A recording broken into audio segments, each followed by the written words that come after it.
peut voir par un scanner la colonne vertébrale. On peut voir par une radio la déformation de la colonne vertébrale. Mais on ne peut pas voir un démon. Pendant que vous direz que c'est la scoliose, mais Jésus, quand il voit ça, il dit cette courbature-là n'est pas la scoliose. Il dit il y a un esprit impur qui est derrière ça. Lorsqu'il chasse l'esprit, le dos se redresse.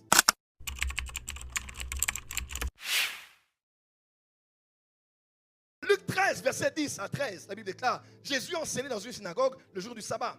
Et voici, il y avait là une femme possédée d'un esprit qui la rendait infirme. Un esprit qui la rendait infirme depuis 18 ans. Elle était courbée et ne pouvait pas du tout se redresser. Verset 12. Lorsqu'il la vit, quand Jésus a vu la femme courbée, Jésus n'a pas dit, oh pitié, oh ça fait mal de la voir ainsi.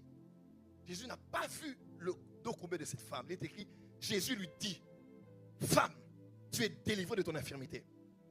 Et il lui imposa les mains et à l'instant, elle se redressa et glorifia Dieu. En médecine, on appellera cela de la syphose. On appellera ça aussi autrement la lordose ou même la scoliose. Tellement de beaux termes.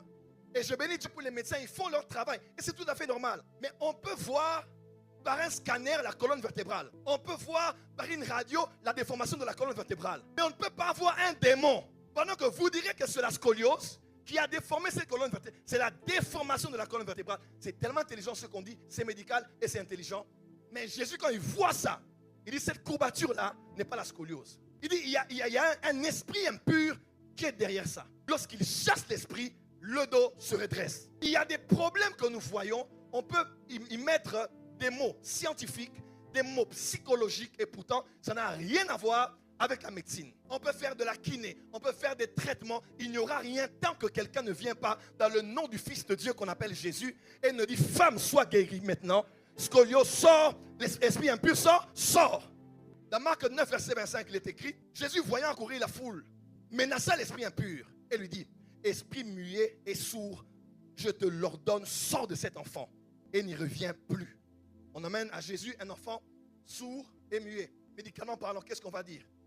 Problème d'audition, de langage. On parlera en termes d'années, en termes de traitement, en termes d'appareil. On peut être ému, c'est un enfant. Mais quand Jésus voyait ça, Jésus ne voyait pas le physique. Jésus voyait que cet enfant, il n'était pas muet, il avait un esprit muet. Il n'était pas sourd, il avait un esprit de surdité. Et bizarrement, il n'a pas identifié deux esprits. Un esprit qui le rend sourd, un esprit qui le rend muet. Jésus voit un esprit, mais qui est bifonctionnel. Tu sais, il y a des démons qui ont deux activités. Quand il entre dans la famille, il va créer une maladie.